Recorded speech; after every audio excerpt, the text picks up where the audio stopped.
I'm pretty sure a lot of us nerds grew up being invested in superhero comic books, much like Spider-Man and Batman. Big, massive IPs that spawned numerous films, animated series, and tons of video games. Most of which were either amazing from a critical standpoint, or at the very least a nostalgic perspective. Video games, on the other hand, that's a completely different story. For the majority of video game adaptations that I'm familiar with, we primarily only get either Spider-Man, Batman, and maybe some decent X-Men titles. As for everything else, I'm so sorry. Although I never did live through the 90s, it was all about the 2000s for me growing up. It was definitely that time period where we got about damn near every type of video game adaptation possible. As Batman Begins right around the corner, boom, here's a half-assed video game. I grew up with some oddballs to name a few: Batman Rise of the Sentus, Justice League Heroes, and Marvel Nemesis Rise of the Imperfects. If there's one thing they all have in common, they're a bunch of mediocre beat-em-ups. Absolutely nothing to write home about, regardless of how weird some of them might be.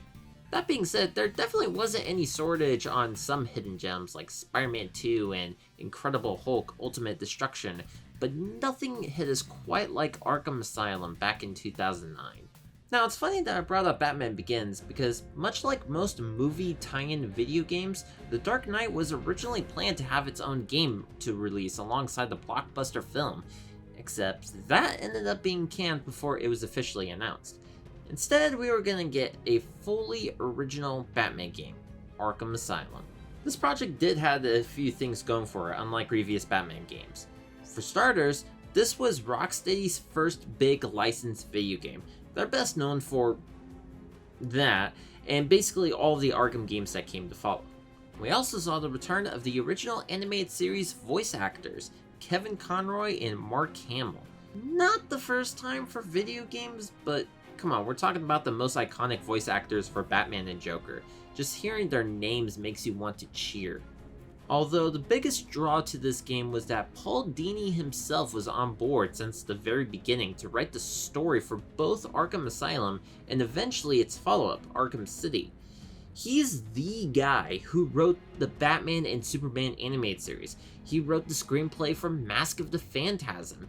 He created Harley Quinn, which originated in the animated series. Speaking of which, the original voice actress Arlene Sorkin, she also returned, making it one of her last performances before retiring. If anything, Paul Dini might have something in store for us. But what about the game itself? Well, it's been quite a while since I've last played it, so let's jump right into it. Straightforward premise: Batman captures the Joker, takes him to Arkham Asylum, walk with the securities for almost 10 minutes, and gasp! Joker has escaped taking over Arkham Island. This isn't your ordinary beat 'em up.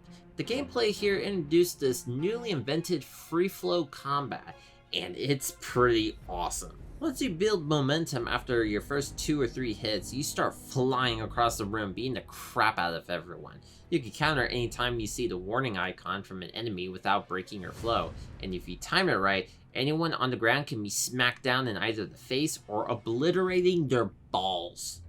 The free flow combat was unlike anything that anyone has experienced at the time, pretty much throwing all the other Batman games out of the water. However, when enemies equip themselves with armed weapons, you'd have to take them out with stealth. It's best to stay hidden above on the gargoyles to survey the area and silently take them down without anyone noticing. Now, this isn't an extremely in-depth tactical stealth game by any means, but the fact that this is technically a DC licensed video game that's able to pull off a simple execution of brawl and stealth so well, Arkham Asylum has no right being as good as it already is. Also, the developers like to call the stealth segment Predator mode, because, you know, using detective vision is something straight out of a Predator movie. That's a nice Riddler trophy for you. Anyways, that's not even covering what the rest of the game has to offer. You play through a series of events across Arkham Island, trying to save any hostages and stop Joker, with some appearances of classic villains throughout. Riddler doesn't even make an appearance, but has laid out a bunch of side puzzles to solve and trophies to collect throughout the entire island. I know I am not the only one who went insane trying to find them all, let alone dared to try it. Surprisingly, you immediately get caught in a few Scarecrow encounters, which are some crazy nightmare sequence to the point of crashing the game itself.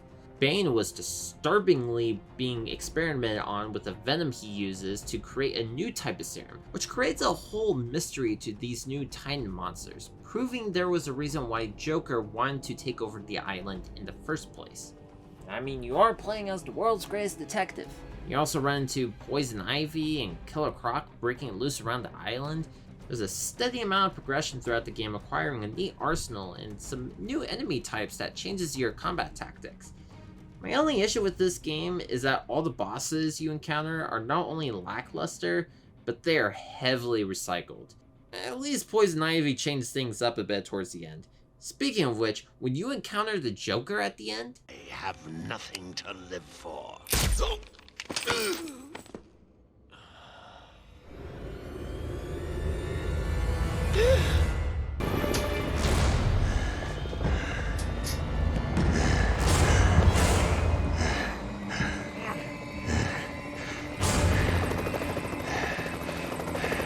Showtime, Batman! Let's give the room something to talk about! holy crap, where the hell did that mohawk come from? This is gonna be an epic finale! You beat up the enemies, pull down the Joker, punch his face, rinse and repeat.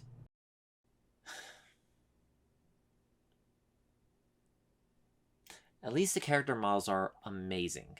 Since this isn't actually my first time playing through Arkham Asylum, there isn't a ton for me to say as much as I thought I would.